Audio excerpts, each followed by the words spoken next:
Harlan's Wake. Part 2. Tyler saw his first silver on a trip to the general store. Actually, he saw them online at the Shooter County Library, which he visited eagerly each month for a new stack of books and a trip to the World Wide Web that most of the country took for granted, but Tyler still thought of it almost as magic.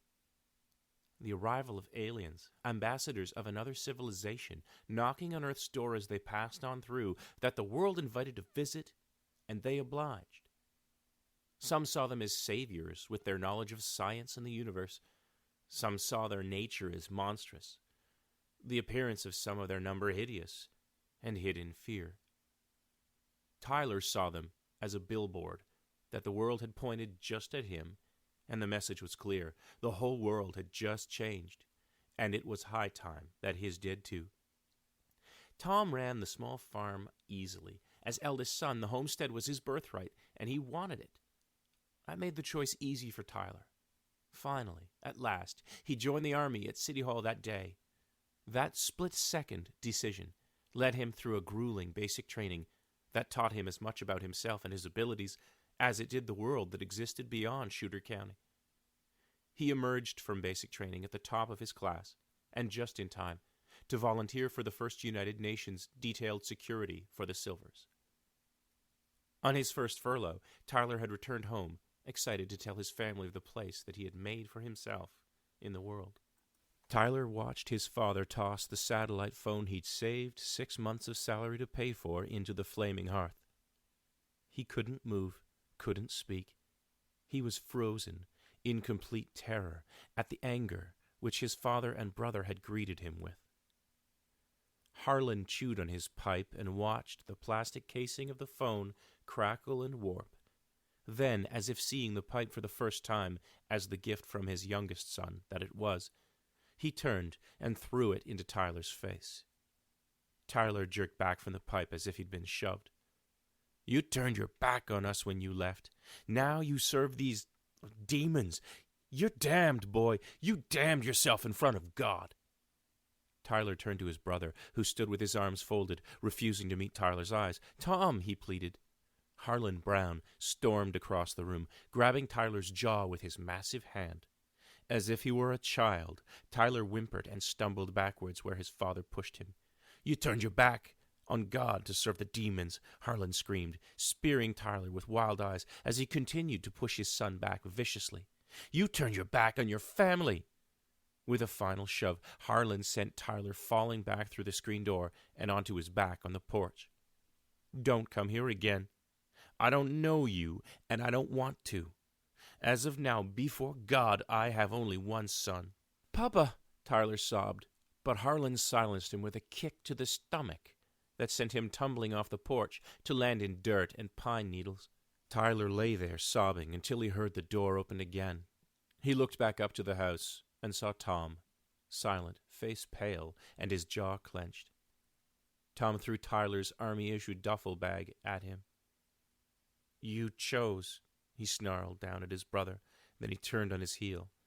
"Now you live with it," he finished, and slammed the door behind him.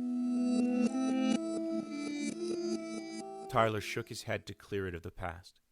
Across the table, Aunt Vi sat patient, eager to hear his tales of the Silvers, more now like a schoolgirl than the bullish matriarch of 66 years that she was.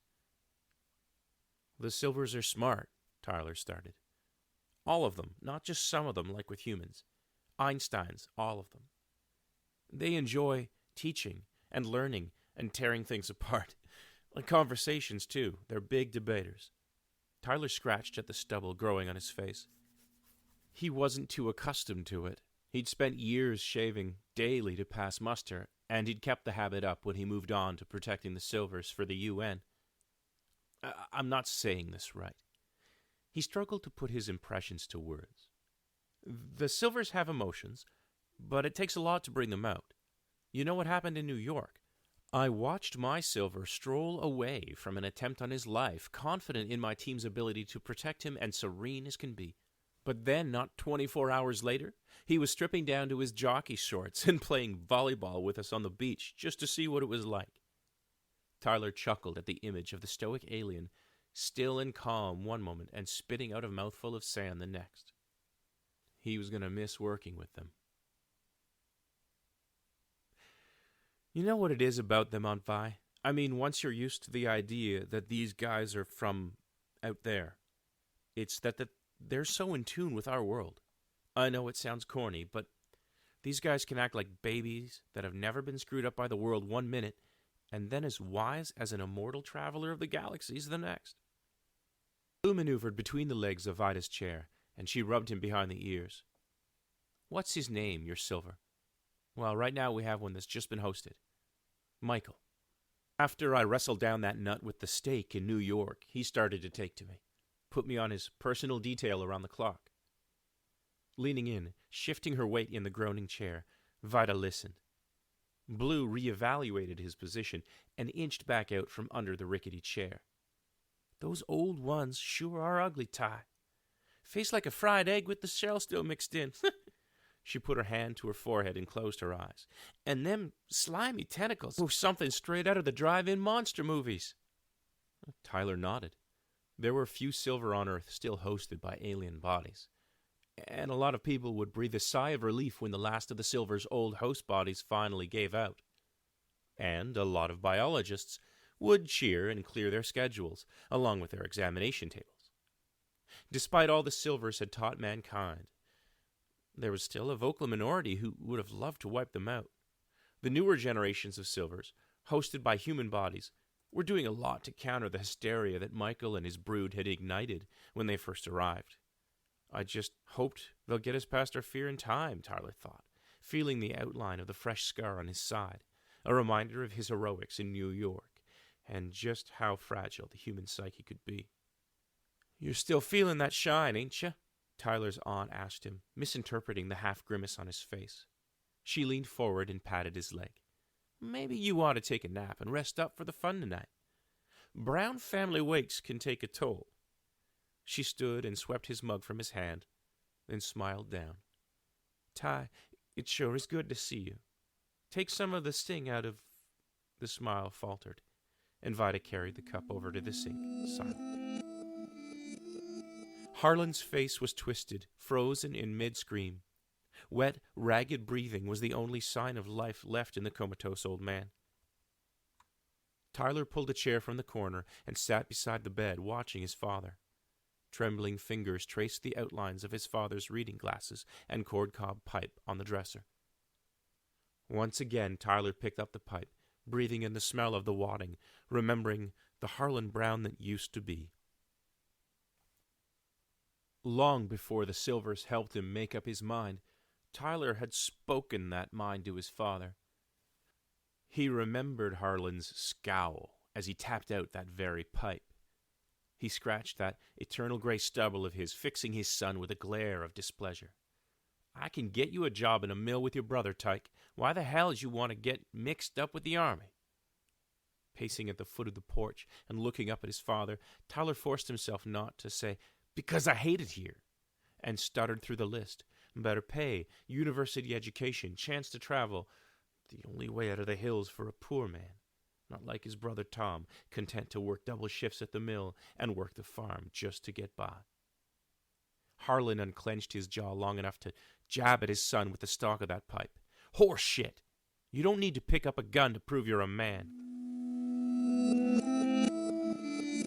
Tyler could picture the hard look on his father's face, as if they'd just rehashed the much-revisited argument yesterday. But with no stake in winning the perennial shooting match, Tyler could now see past his father's anger and bluster and into his fear. He was afraid of losing me, Tyler realized, as he stumbled towards slumber there in the chair. Why couldn't I see that before, Papa? Near sleep, the picture show playing in Tyler's mind took on a life of its own. On his final day on the Brown homestead before boot camp, Vida came bearing baked goods to see her favorite nephew off. Tyler sat on the porch, waiting for his father and brother, while Vida made feeble excuses. Can't let the fields go to weed this time of year, boy, but I'm sure they'll be home soon enough. They weren't. Aunt Vi, alone, made the trek over the hill to catch a ride to the highway in the back of a neighbor's pickup, and waited with him for the green bus full of green recruits, and hugged him tight when it was time to go. "They're proud of you, boy, and they surely do love you," she promised him. But to Tyler, the words rang hollow. Tyler sat in the chair, head in his hands to muffle his father's wet, strangled breathing, and remembered leaning on the tailgate of a black Suburban surrounded by mirror-shaded security agents. Tyler looked down at his bandaged hand. "Good job, Lieutenant. You're going to get a hero's welcome when you get home." Those words opened a deeper wound. Michael walked alongside Tyler as he patrolled the fenced perimeter of their base. The muffled shouts of the protesters, out of sight, mobbing the front gate, ground on Tyler's nerves, but didn't seem to perturb the Silver as he smoothly executed tricks with a bright neon pink yo-yo. "Don't we ever get to you, Michael?" he asked. Without interrupting his fluid cast of the toy, Michael looked over his shoulder at the halo of bright lights in the skies above the gate hidden by the bulk of the Silver's living complex. He shook his head. "I only think they hate us, Lieutenant. If I were to fear them in return, nothing would be gained, only lost."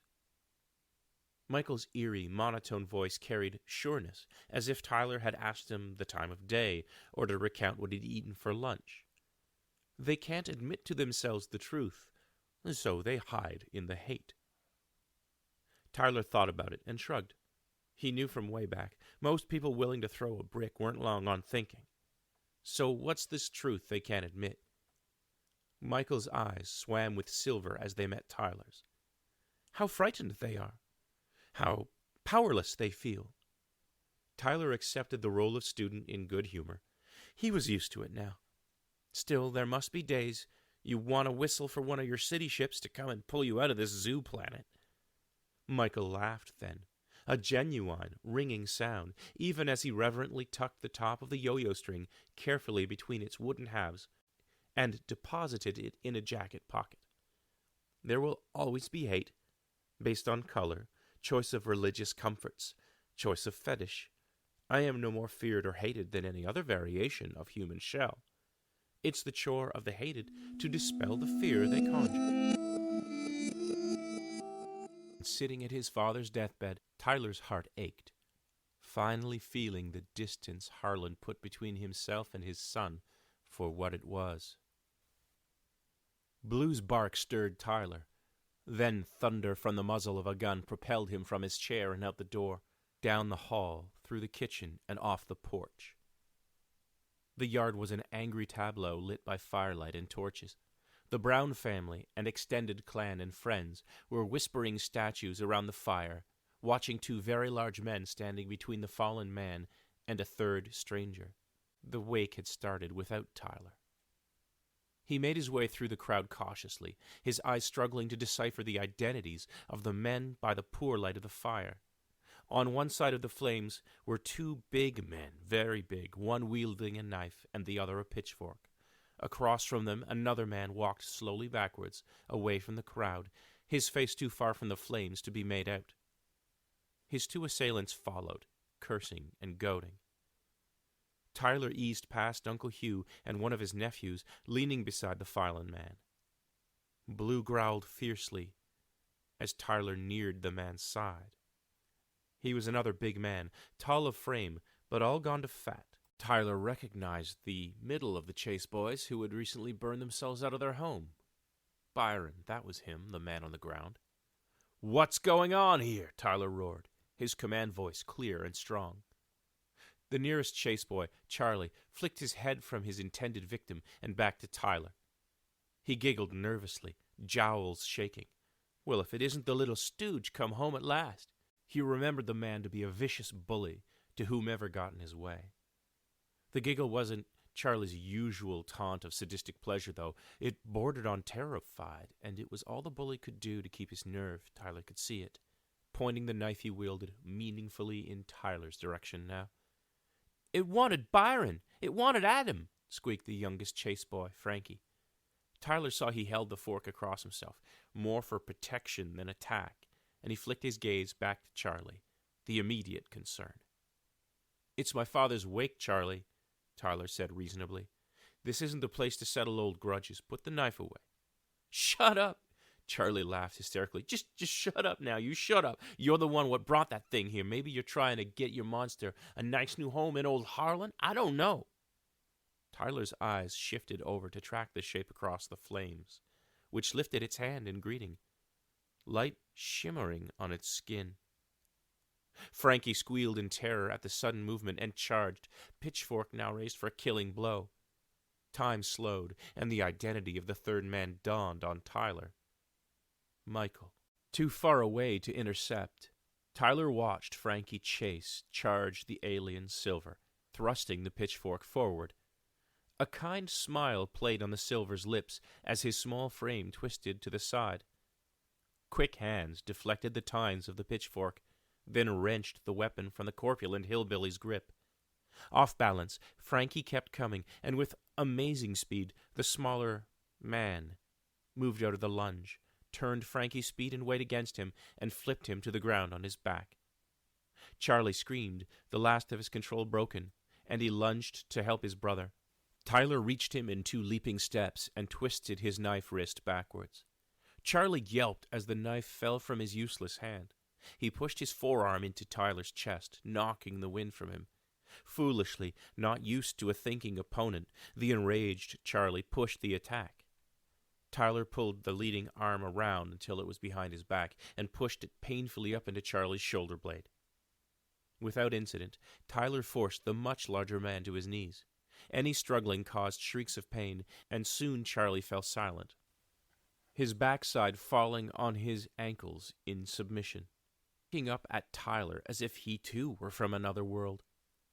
"Easy, Charlie, easy," Tyler said, patting the man's shoulder. Blue came closer, smiling around a panting tongue, as if to congratulate Tyler on a job well done. Running feet came from behind the house. Tyler heard the log fall from his brother's grip and looked up to see Tom's mouth open at the sight of the 3 chase boys incapacitated, and his brother holding Charlie down effortlessly. "Tyler? What?"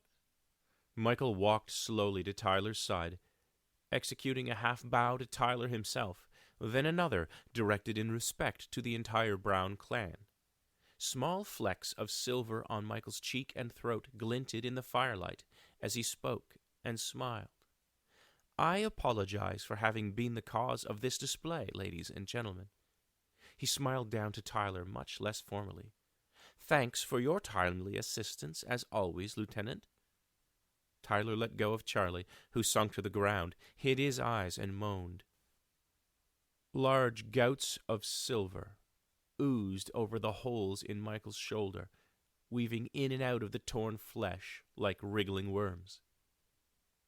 There it is, thought Tyler. The smell he'd hoped to leave behind, far from Shooter County. Warm, a scent like baking bread, but unmistakable even when disguised by smoke from the fire and the booze in the air. The smell of death. It looked like Tyler's work had followed him home after all. Harlan's Wake, Part 2.